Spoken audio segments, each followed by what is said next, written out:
Hey, welcome back everyone. It is Thursday. Just got home from work and there was a package at the door. Opened it up. It's from PSA. So great way to come home. Blind reveal for you guys. This is actually one of my subs. So personal sub for me. So we're going to go through this. This was part of the $15 special for sports. It's taken about a month. So I'm just kind of excited to see what we got back. Also been watching a lot of YouTube videos in between.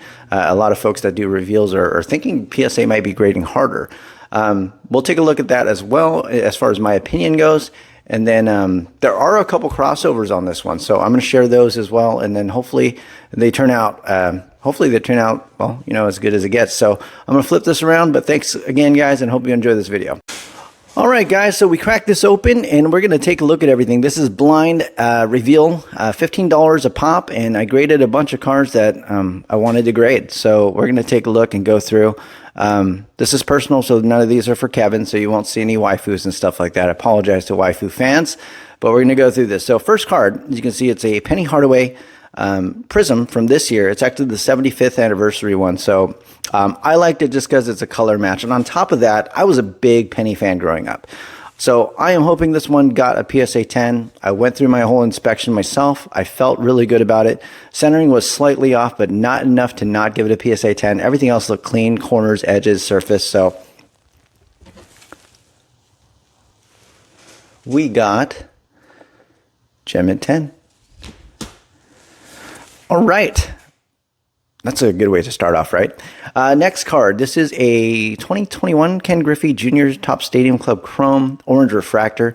I actually got this from the Twin Oaks card show. I made a trade. This was, I think, maybe 6 months back. I traded a 98.99 SP Authentic Dirk Nowitzki rookie card, PSA 9, for this particular Griffey and $200 and I believe $40 cash at the time. So it looked clean outside of a top edge issue, in my opinion, but outside of that, it was perfect. So I was hoping to get the PSA 10 on it. I wouldn't be surprised if it's a 9, but I am shooting for a 10. And this is numbered to 25, like I said. We got a 10. All right. Next card, Tom Brady. This is a 2020 Donruss Silver Press Proof die cut, number to 75. I bought this raw on eBay maybe 2 years ago, and it's just been sitting.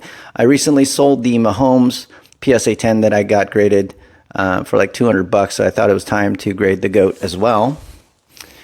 And I thought it looked really good, so I am hoping for a 10, and hoping's nice, but we'll see what we got. All right, PSA 10. We are 3 for 3, hat trick. All right. Next card is a rookie, Boston Red Sox. This is from, I believe, 2020 Bowman Chrome Draft. It was when everyone's chasing Dominguez. I pulled a Gonzalez from this one's number to 299. I believe it's a speckle refractor. Perfect card, in my opinion, outside of some small microscopic stuff on the corners and edges. But when I mean microscopic, it's when I'm looking at things at like 200x. So I thought this was going to be a PSA 10. I did not want to send it to Beckett, even though that is my first choice. All right, GMA 10. All right, 4 for 4. Next card, next 4 cards if they're in order. These are all from ComC. I bought these probably a little over a year ago. Gunnar Henderson, he's been selling pretty nicely. Good prospect. I actually started buying Gunnar Henderson cards because I follow this site called Prospects for Cash. The guy does a great job as far as breaking down the prospects and stuff like that. And then after that, you kind of do your own research. But I thought Gunnar could have been a good hit. We'll find out. He's still not in the bigs. I don't think he's played a major league game yet. But from everything I'm watching or reading, I should say, he's been doing really well in the minors. 3 refractors and there's 1 sapphire, I believe. So first one's probably, okay, this was the sapphire. These all looked really good to me. But that doesn't mean anything. It means, you know, it matters what PSA thinks on this one. GMA 10. Nice. And then next one's a refractor then. It is. And we got GMA 10. All right. And 2 more of these. We got, yeah, right, GMA 10. And then last one. It'd be funny if they just gave me a 9 for giggles. All right, GMA 10. Perfect on Gunnar. All right.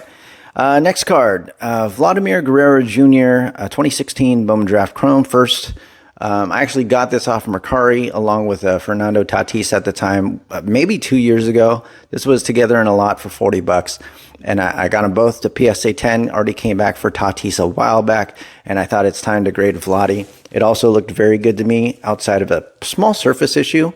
But when I say small, it's really small. So I'm hoping for a 10. Good chance it is, and it is a 10. All right. 2008, 2009 Bowman Chrome, Dwayne Wade, white refractor. I bought this off eBay, I believe, for like $3. I don't remember. I'm going to see if I can post it up or pull it up and post it here for you guys. This is numbered to 299. Clean card. I like D Wade, so I thought it'd be nice to grade him. And I'm hoping for a 10 on this one. Looked pretty clean outside of some little centering, but centering's not enough to... The centering on this particular card is not enough to deter PSA from giving it a 10. So we got a 10.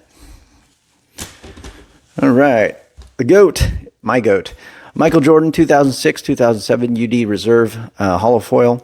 I wanted to grade this card just because it's a very cool looking card. And it's of MJ. And I've had this for a long time. It's a cheap card, but like I said, MJ in the slab's always nice. So I'm hoping this one gets a 10. It looked really good. I didn't see anything wrong with it. Outside of, the small pieces that prevents me from sending it to BGS. But we got Gem in 10. All right. 2 more cards. Yep. All right. So this one's a 2005-2006 SP Excitement Veterans LeBron James. I believe these are numbered to 999. I actually had this graded myself with HGA a while back. And when I say a while back, it was literally when they first opened. I got quad 9.5s, and I got tired of seeing it in that particular slab. So I thought it'd be time to put them in a PSA slab instead. That's just my preference for this card, not all cards. Nothing against HGA. So I am hoping for 10. I would be surprised if it's not, because it's a super clean version of this particular card. Gem in 10. Okay. Last one. This was actually a GMA 10. I don't know what I did with the label, but I'm going to pull up the picture for you guys. Same serial number, everything. I bought this for $26, I think. Maybe just a couple months ago off eBay, which is cheaper than the card not graded. Keep in mind, it doesn't mean go buy everything that you see, but that was just my thought, and I looked at the scans extremely carefully. Like, for every 2 cards I buy on eBay, I skip over 1,000. I literally look for every reason not to buy something. So when the card came itself, I noticed there was a slab crack, which doesn't matter too much if it doesn't affect the card. Cracked it out. There was a small hairline like scratch on the right side, vertical, maybe 2 inches.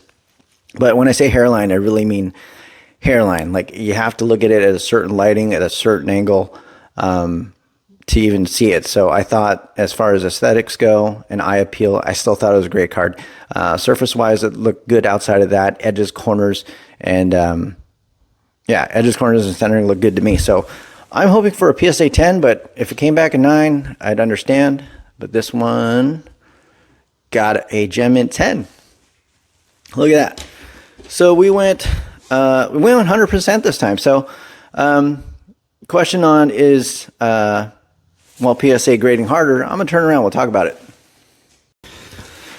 Okay, guys, so I hope you kind of enjoyed that. So I wanted to address this because I've seen a lot of videos as of late with Reveal saying, oh, man, PSA is tightening up and all this kind of stuff, because I saw somebody crack a bunch of CSG 9s and thought they'd have a chance of coming back PSA 10s. Turns out they got a bunch of 8s and such.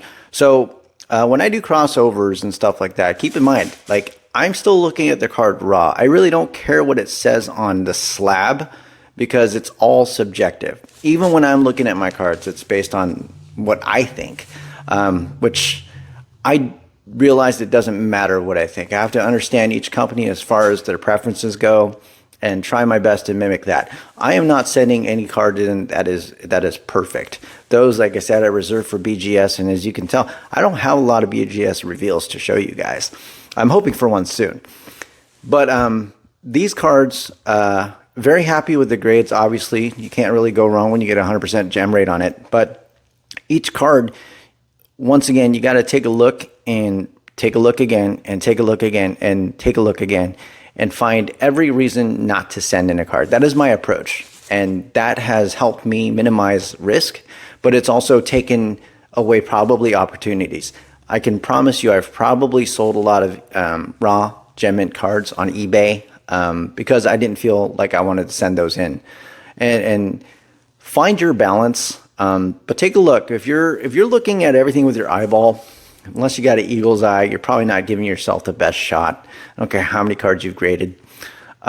Second is, so invest. Whether you're putting in a loop, that's a 10x loop you can buy for like $10 on Amazon, or you go microscope because you're lazy like me and you don't want to hurt your neck. It pays back because it gives you opportunities, I should say, to kind of teach yourself what to look for in terms of what you think grading companies are looking into. The crossovers, like I said, they turn out good because, like I said, I'm still looking at the cards and not really the grade that's on it. Don't sit there and go buy a bunch of GMA 10s because you've seen probably a lot of videos people come back with GMA 10s that are like PSA 6s, 7s, 8s, BCCG 10s that do the same thing. There are gem mint cards in BCCG slabs. There are gem mint cards in GMA slabs. There are gem mint cards in AGS slabs. There are gem mint cards in probably every single slab out there. Even the GEM 10s, the ones that, the company is notorious for, like trims and stuff like that. So when you're looking at those cards, don't dismiss it if you are looking for opportunities, because the opportunities are everywhere. But ultimately, when the reveals come back, it's a lot of work that's put into it. As far as when you get good grades and stuff like that, they don't always turn out in your favor, but instead of looking at the companies, a lot of times you got to look at yourself and be like, hey, what did I miss?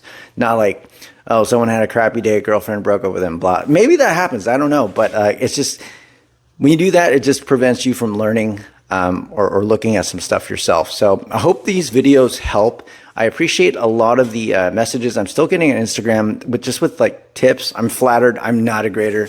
I have no idea how these guys do it. I'm just extremely lucky and overly probably picky about stuff, which has turned out in my favor, at least for something like this. So thanks again. Subscribe if you haven't already, if you like this content. Feel free to DM me on Instagram. Same handle as here.